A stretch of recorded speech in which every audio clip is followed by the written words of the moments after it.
for all that is our lives, for all that is our lives, for all that is our lives. Somebody turn off the sound, please. For all that.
You should just be able to mute in Zoom. You want the sound in the computer, just not in Zoom.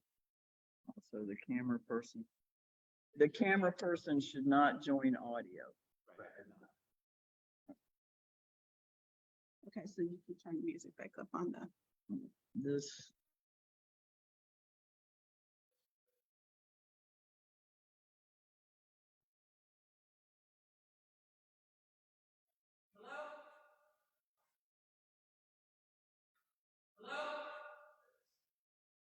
Well, that's quite a delay. Well, that's quite a delay. Well, that's quite a delay. Well, that's quite a delay. Well, that's quite a delay. Well, that's quite a delay. Well, that's quite a delay. Well, that's quite a delay. Well, that's quite a delay. Well, that's quite a delay. Well, that's quite a delay. Well, that's quite a delay. Well, that's quite a delay. Well, that's quite a delay.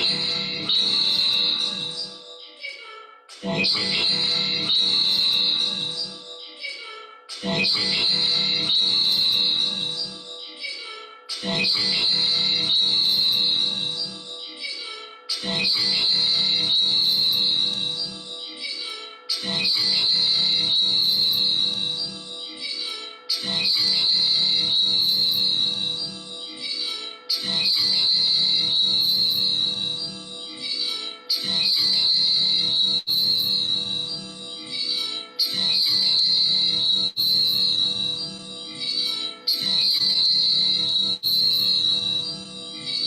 quite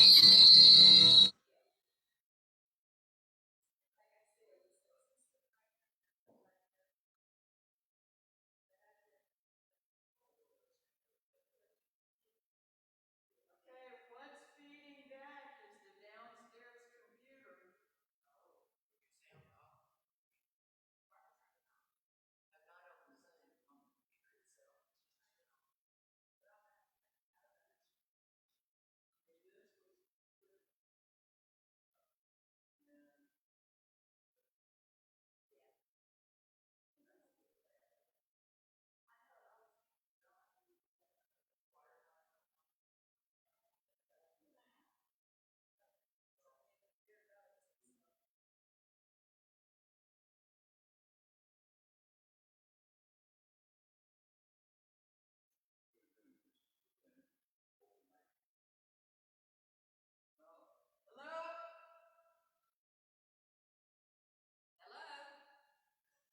play my song about Charlie today, so.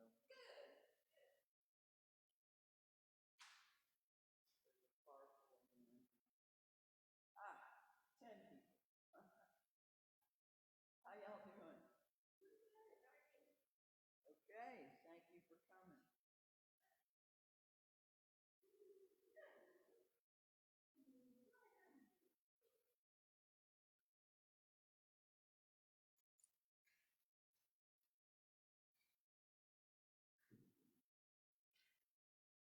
Good morning.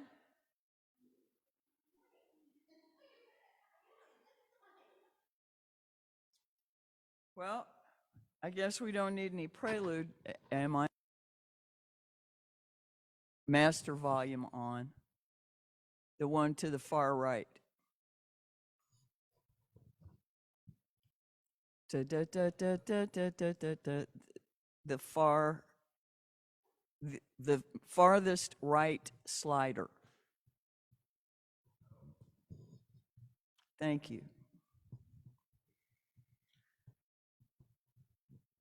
Guess we don't need prelude music.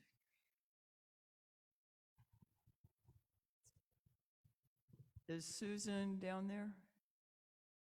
Yell it. Okay.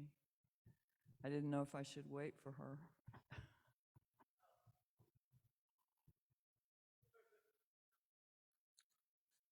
Well, are we broadcasting?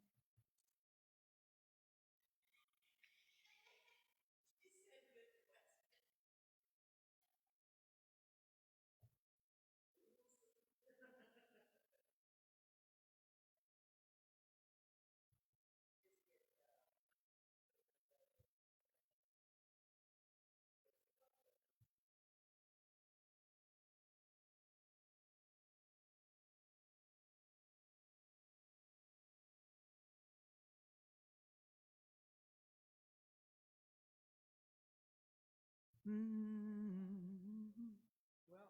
we can be our own prelude.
Good morning, y'all.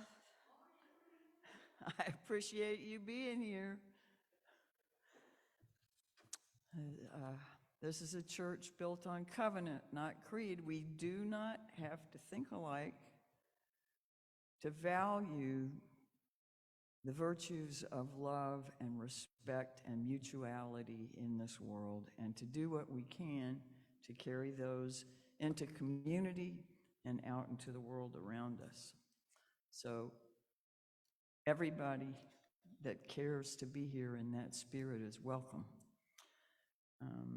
We don't have a board person today, so I guess we don't have board announcements. Ms. Susan is also out of town today, so we don't have the DRE announcements. Let's see, what is the date Thursday of this week?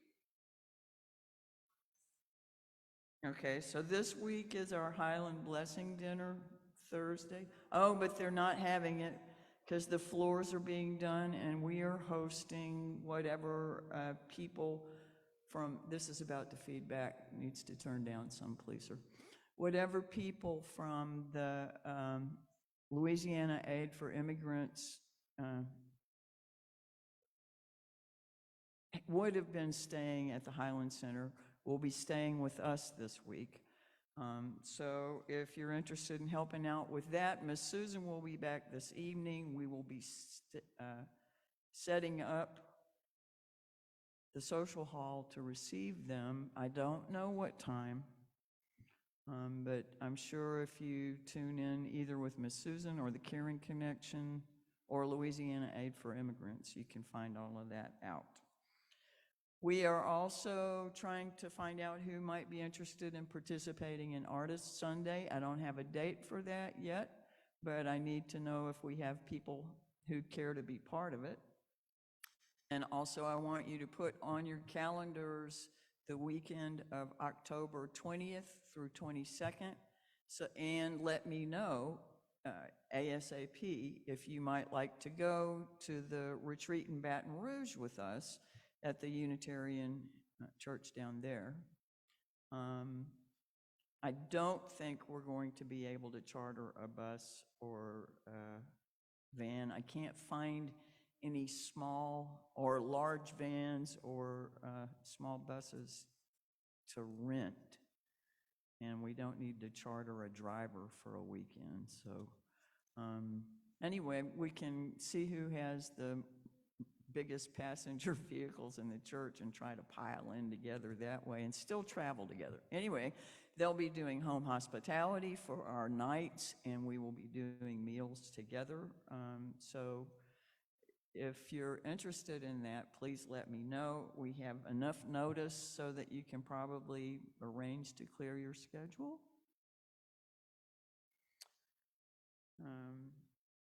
I guess the adult ed will begin again next week, Barbara? No?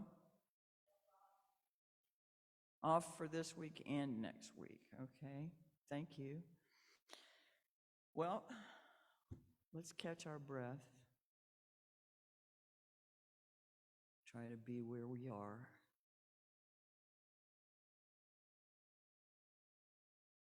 See if you can feel your toenails.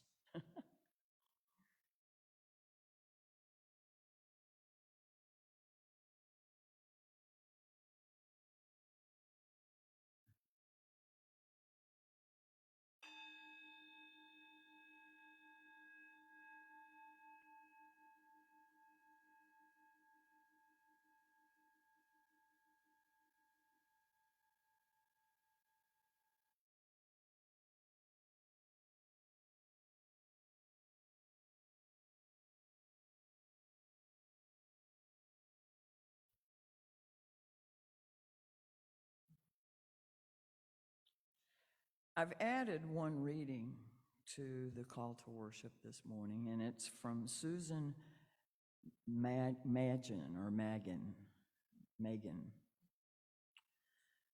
From beyond the playful summer clouds, beyond the earth's thin blue line, from beyond the bright moon and meteor showers, we hear the call to look and listen carefully, to turn away from a world that buys and sells happiness, to fully experience the luring whisper of your heart's truth, your heart's truth. Why not today? Why not now? We are here and together at home in this evolving place, home in this ever-changing breath and body, home in this dewy morning, even as it reaches toward a hot, high noon. We hear the call from far beyond and deep within, and we do not hear it alone. Come, let us worship together. From W.E.B. Du Bois. Now is the accepted time, not tomorrow, not some more convenient season. It's today that our best work can be done and not some future day or future year. It's today that we fit ourselves for the greater usefulness of tomorrow. Today is the seed time. Now are the hours of work, and tomorrow comes the harvest and the playtime. From Brian Andreas, artist and author. Anyone can slay a dragon, but try waking up every morning and loving the world all over again. That's what takes a real hero. Does anybody want to do the first part of our first part of our chalice lighting?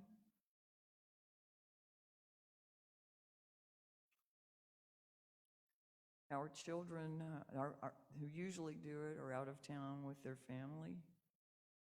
Guess everybody's being shy.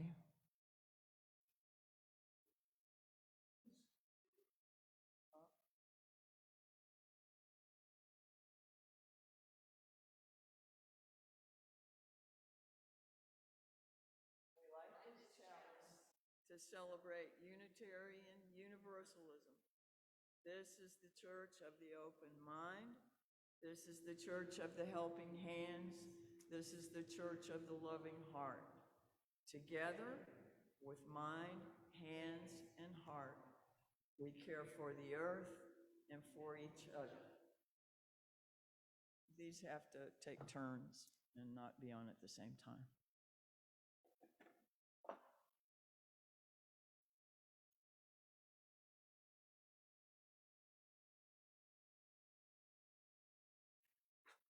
May the light we now kindle inspire us to use our powers to heal and not to harm, to help and not to hinder, to bless and not to curse, to serve, spirit of freedom.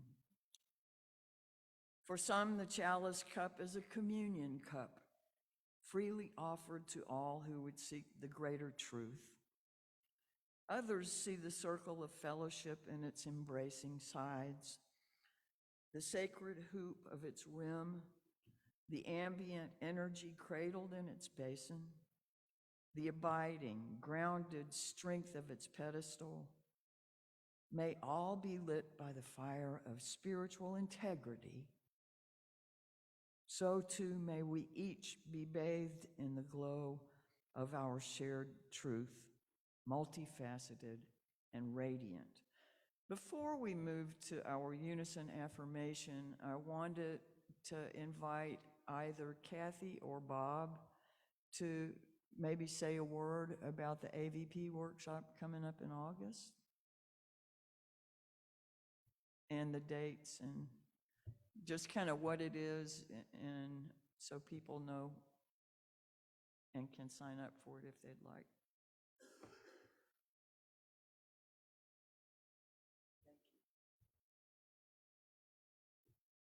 Okay, good morning. The AVP workshop will be the weekend of the 18th, 19th, and 20th. It's Alternatives to Violence project. It's trying to teach nonviolent and alternatives ways of solving conflicts. It's a really fun activity because it's mostly playing games, some time for introspection, and lots of community building. So there's a $20 donation, but we'll waive that if that's a problem. And if there's more you'd like to know about it, ask me or Bob or Susan Yellett. Thank you. Thank you. So August 18th through 20th. Would you please rise in body or spirit and join me in the unison affirmation?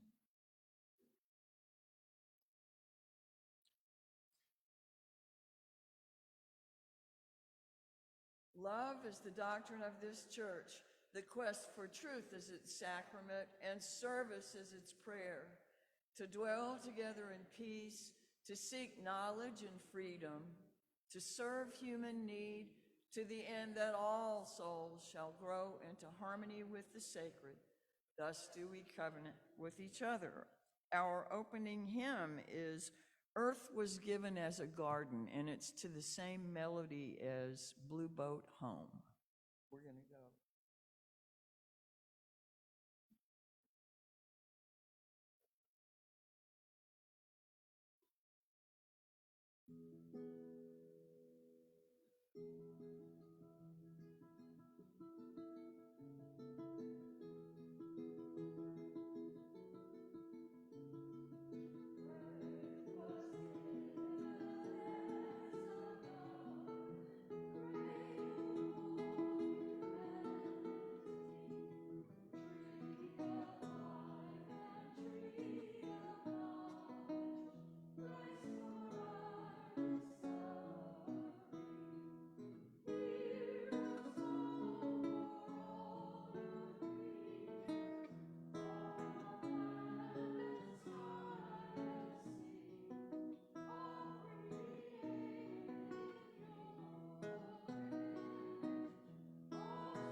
So what happens to your field of vision if you do this to look?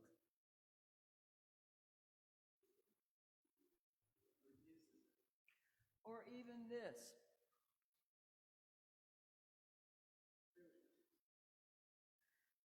Or even adding magnification to that.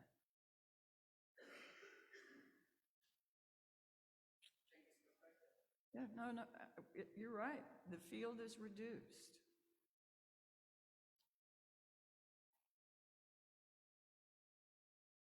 The circles of our lives are kind of like this compared to all existence, compared to the complete web of life, compared with what we have if every single perspective is added together, right? Doesn't matter if we amplify what we see, it's still a very narrow field. If we're listening to a particular news channel all the time, I can promise you a small view is being amplified over and over and over again.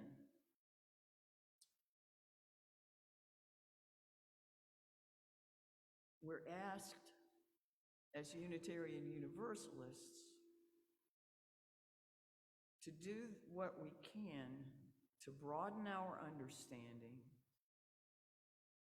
Doesn't mean we have to accept violence, doesn't mean that we have to participate or condone things that are offensive or hurtful. But if we're not learning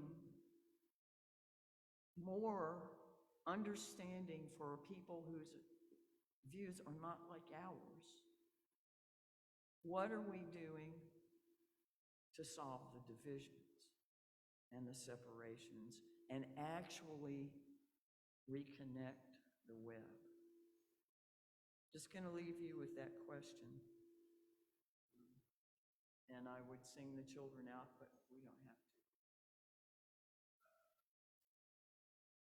to. Or we don't get to. I just saw one of their RE teachers come and but thank you very much. I'm going to reverse a couple of readings that are probably marked on the slides. And first, we're going to do a responsive reading from Marge Piercy.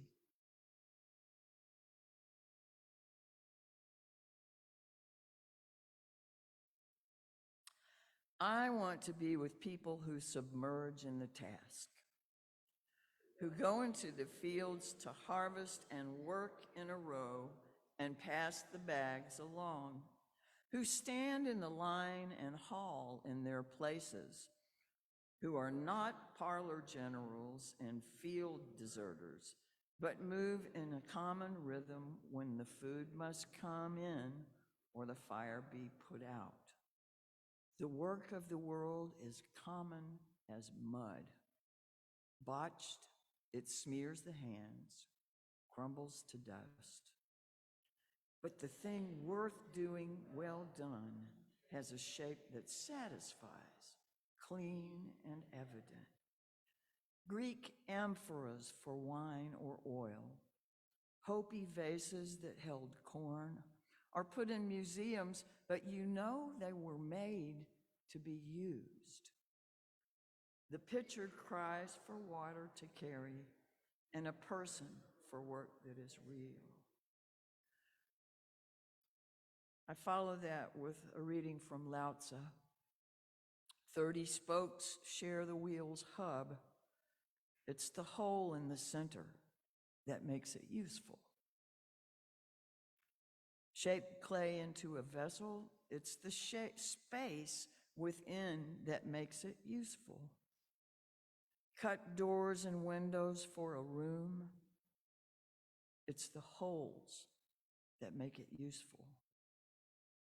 Therefore, profit comes from what is there, usefulness from what is not there. Again from Brian Andreas. When you start to crack open, don't waste a moment gathering your old self up into something like you knew before. Let your new self splash like sunlight into every dark place and laugh and cry and make sounds you never made, and thank all that is holy for the gift.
I think these days we usually think of assimilation in the cultural context, right? With dominant groups absorbing smaller groups and expecting minorities to blend into their culture by giving up some of their own uniqueness, if not all of it. But that's not the context I want to address today of assimilation. This morning, I'm using the word in what shows up in most dictionaries and definition spots as the primary definition, which is the process of taking in and fully understanding information or ideas. Taking it in, processing it until you fully understand it. I may expand that a little bit, but that's kind of what I'm talking about. Some of us remain intentional about being lifelong learners. We may feel about ourselves, feel good about ourselves for gathering more and more information, more and more knowledge. We feel as though that makes us responsible participants in the quite often perplexing network of humans and ideas, keeping accumulation of information is self-improvement. Others of us may have found that the information pouring in is so overwhelming that we have intentionally turned it off, tuned it out.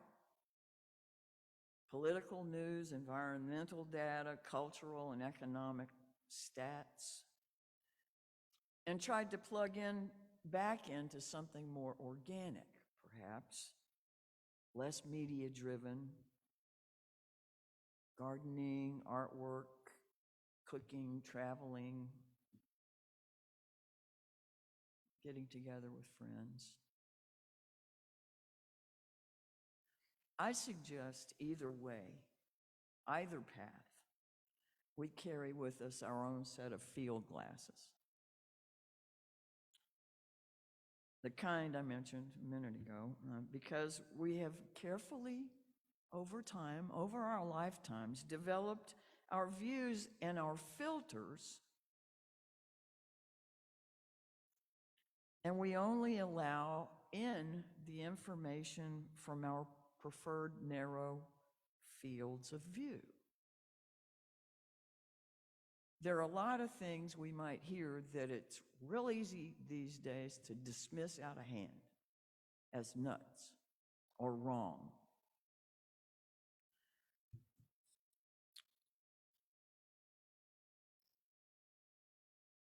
For a while, I've played with doing a service on taking sides. Always my sermons begin with some disparate ideas, and this one is coming from the ideas of taking sides, non-duality, and also assimilation of rather foreign or uncomfortable or dismissible ideas. So, taking sides, choosing sides, somehow it's become clear that no matter how necessary it may seem or be, choosing sides is ultimately what perpetuates war and conflict.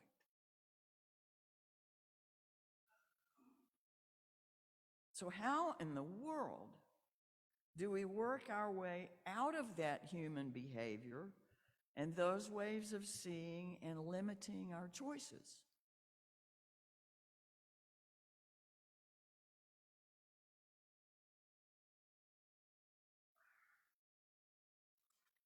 You know, Unitarian belief in the oneness of God and the Universalist belief that all were made in God's image and thus worthy of salvation, has evolved into what we have today as Unitarian Universalism, a faith which affirms and promotes the inherent worth and dignity of every person, the interdependent web of all existence of which we are a part, the idea that each of us is connected to every other one. Within our faith, we have many different ideas of what will happen after this life, but we are firmly united in the resolve to do all we can to make this life better, the best it can be for the largest number of people. And if we are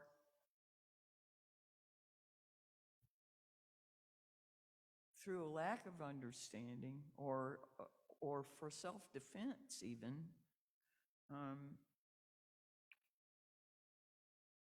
editing out 30 or 40% of the national population, how are we living into that?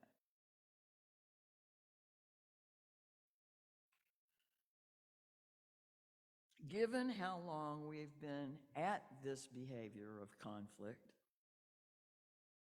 I think there's a good possibility that the solution rests in ideas that may have been around for a long time, but we're not very good at.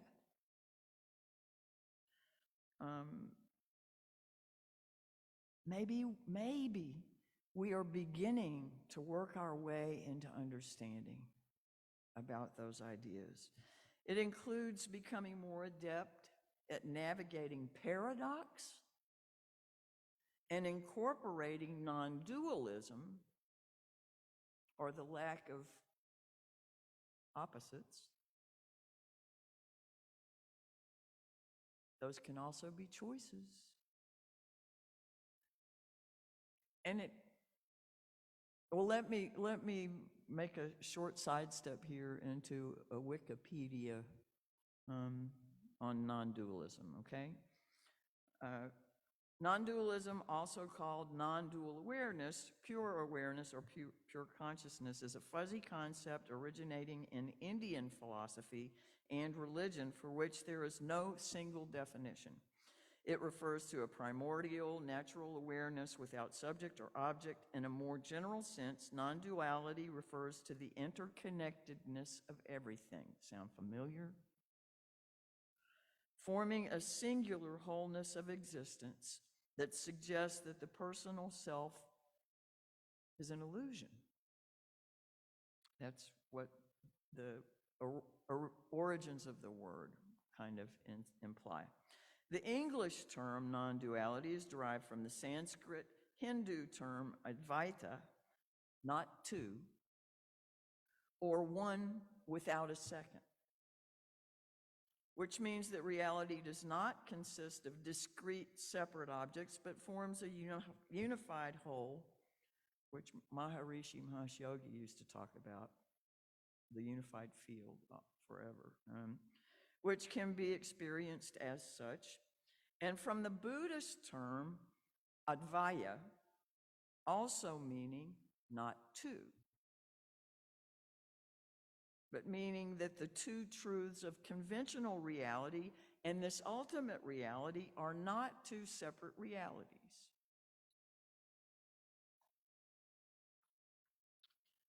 Descriptions of non-dual consciousness can be found in Hinduism, Buddhism, Sufism, Christian mysticism, Neoplatonism, Western esotericism, modern spirituality, and perennialism.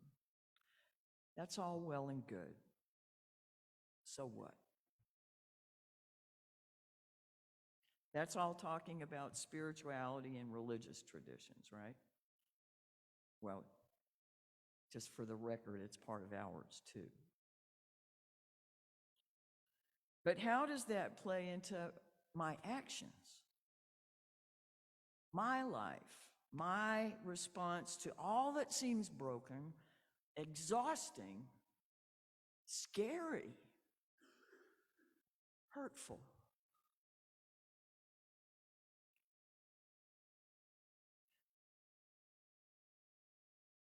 I know I've brought up Richard Rohr before, and he often talks about non-duality from one of his little devotionals. It says, we are asked to move beyond our comfortable binaries. It seems that everything we put in a neat and tidy package must eventually be allowed to come undone, including our understanding of our bodies, gender, and attraction. Personally, I'm thinking all that is afoot with gender identities is helping us move towards non-binary thinking. We got a long way to go, but the ideas have been here forever, and they've been part of Unitarian Universalism since Unitarian Universalism became a joint effort. All of those assembled, we have all these shards of identity in us, still from the Center for Action and Contemplation. Whether it's our sexuality, our gender, our faith, our age, our cultural identity, our personal trauma histories, whatever, we have all these pieces that make us up, but all those things that are part of who we are combine to create our whole identity. We're not one piece, right?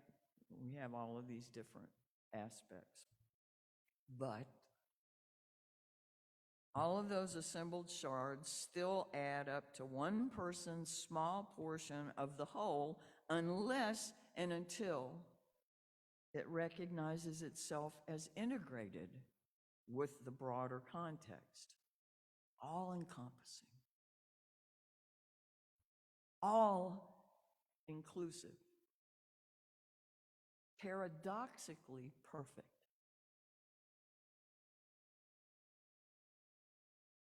In the meantime, for a sense of safety, for a sense of sanity, mastery, belonging, we make choices. Or simply just to orient ourselves in the world around us, we have to make choices. We turn off large swaths of input because we judge it unworthy or contrary or painful, and as a result, we chisel, gouge, dig our own furrows in the chasm between us and perpetuate the inevitable conflicts.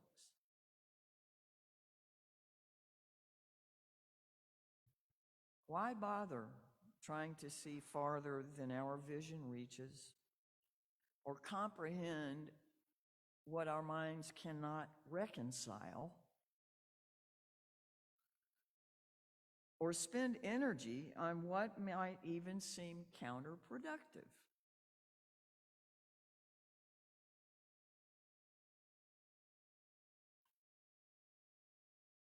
There's always a link in our personal journeys. This is from this morning's devotional.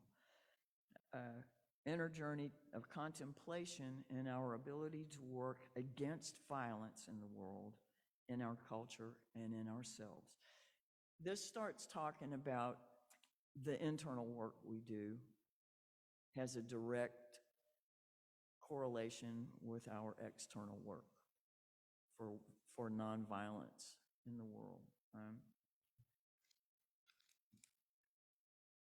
So we have to keep, it says, cleaning our lenses. You know, if I take these off, the frame disappears. There's still only so far I can see. And everything behind me doesn't exist till I turn around.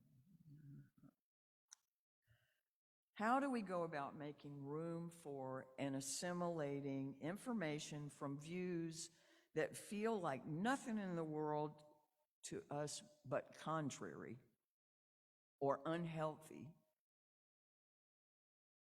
It requires both stretching our comfort zones and using imagination. And this past week, maybe week and 2 weeks, I was given an assignment. And my assignment was to write something first person from the perspective of an individual I do not know and cannot understand.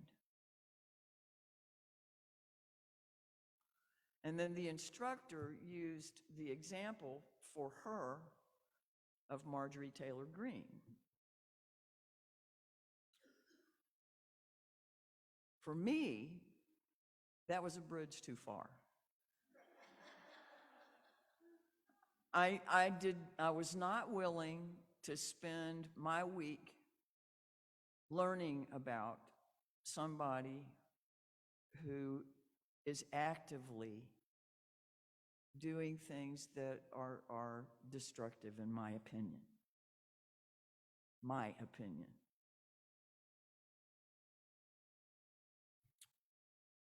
But she also, if we needed one, gave us a word cue of disturbed. Okay? I would like to share the song that I wrote for this assignment.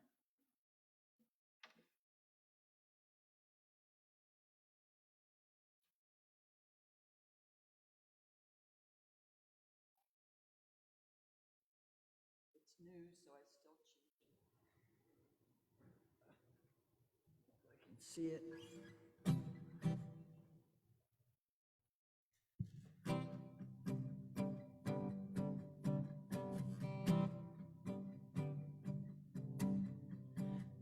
She skated petty theft, but caught assault and robbery.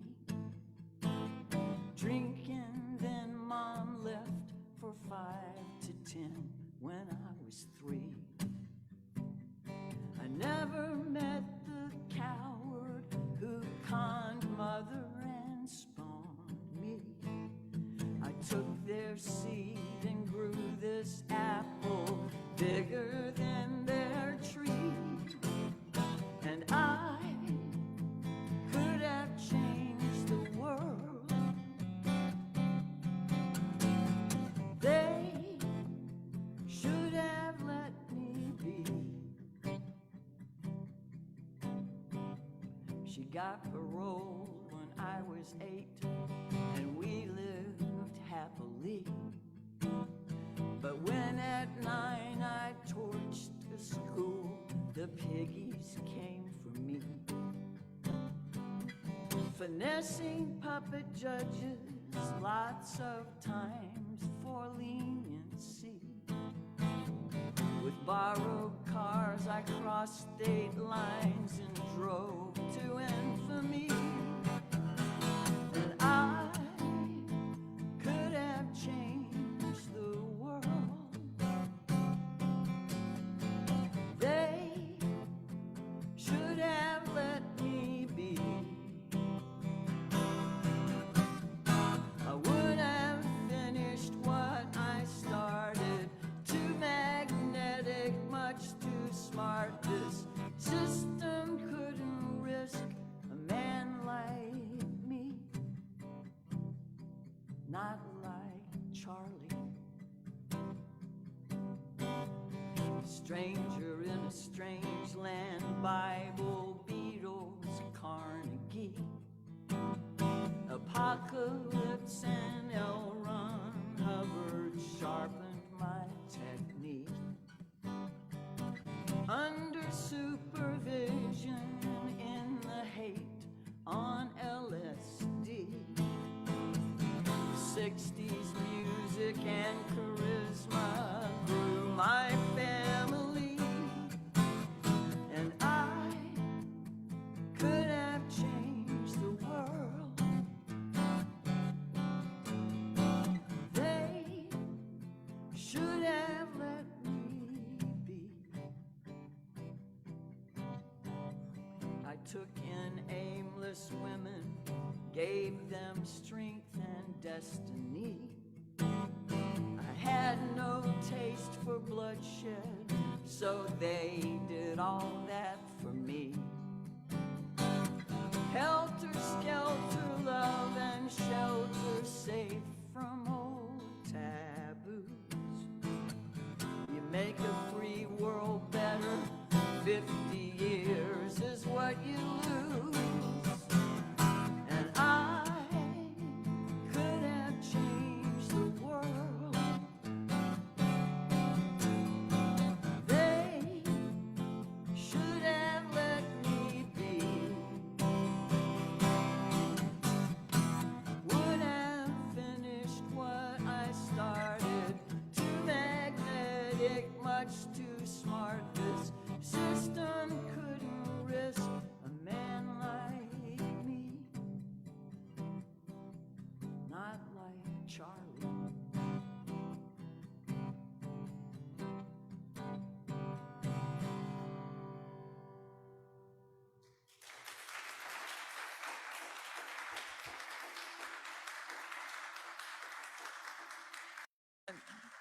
Thank y'all. Anybody know who it was? Charlie Manson. That's disturbed. But did you know that stuff about his life? He never met his father. His mother was in jail when he was young. She was drinking. He kept being placed in different boys' homes and given leniency over and over and over again. And he studied the Bible. He studied Dale Carnegie. He studied L. Ron Hubbard. And all of these things somehow fed into the pathology that he came by pretty honestly. Don't you think? Doesn't change what he did, but it might change how we think about him a little bit, right?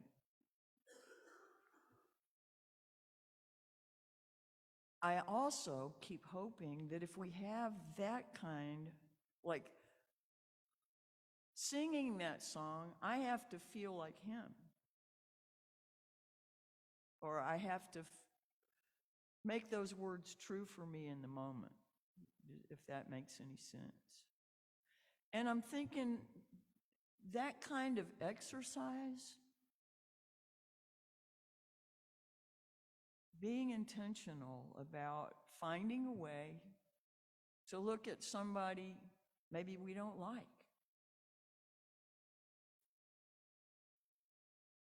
and find a way to put ourselves in their shoes for a little bit. We used to talk about that all the time, walking a mile in my shoes, where B.J. Thomas, I think, did that song. And then the appropriation of somebody else's moccasins. But we don't anymore. Why not? Did we perfect the talent? Anyway, walking around in some of Charlie Manson's history, projecting my words, though, still, into the factoid somebody else shared, trying to get some idea of what might have made him do the things he did.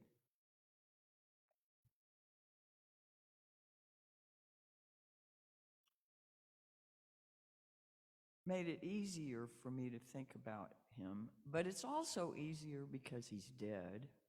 He's not still out there hurting people. And there's a lot of information about him to access. So anybody that's contemporary, we have to dig a little bit harder, and we have to work a little bit harder at being willing to try on something that's still in the process of being harmful.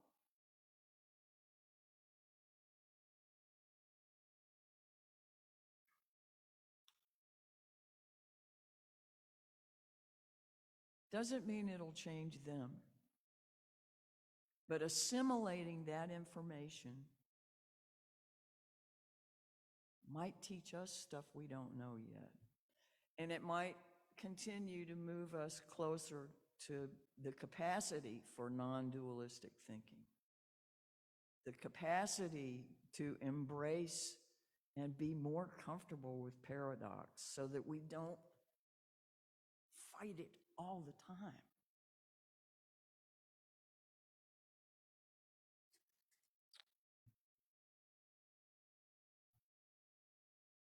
Maybe we can begin the days with gratitude, begin the days with an intention for kindness, end the days with gratitude and a thought for kindness. Those shape our moments and hours and thoughts, trying to keep the inundation of the stuff that can be overwhelming and exasperating and leave us feeling impotent, displacing it with something worthwhile.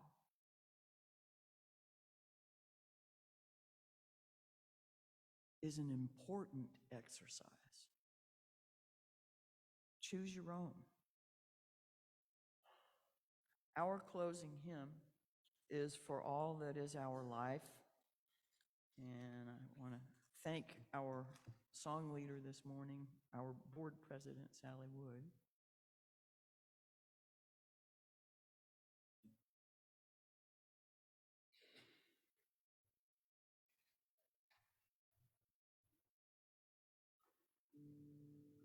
Would you rise in body or spirit?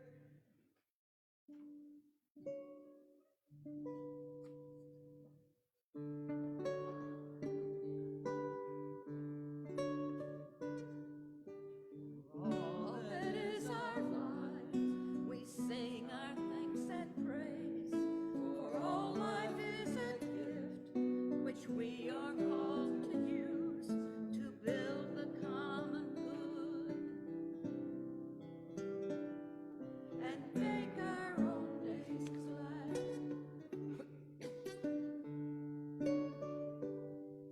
For deeds which others serve, for services we give, for work and its reward, for hours of rest and love, we come with praise and thanks.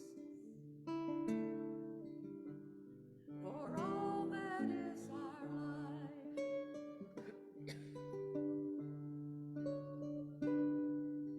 for sorrow we must bear, for failures, pain, and loss, for each new thing we learn, for fearful hours that pass, we come with praise and thanks.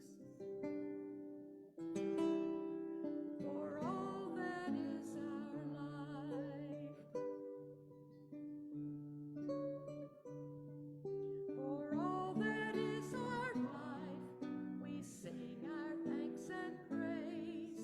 For all life is a gift which we are called to use to build the common good and make our own days glad.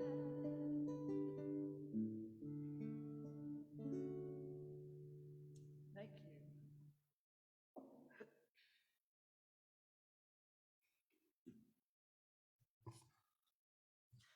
I hope someday you see this is all life wants. for you to be your own kind of beautiful and not the kind that makes you forget who you are. From this ground, let us sow mercy, justice, and compassion. Let us offer our stories to provide our staples of wisdom. And when we do, let us create and experience the presence and affirmation that allows us to connect with our theological imaginations so that the harvest of our faith will be abundant grace. Go in peace, hold in your heart the certainty that the Spirit of life is always with you. When your heart is torn asunder or when you soar with sweet joy, you are not alone, never apart from the Spirit that resides within us all, that guides our lives and cherishes us always. Take comfort. Amen. So be it. Blessed be.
Sorry.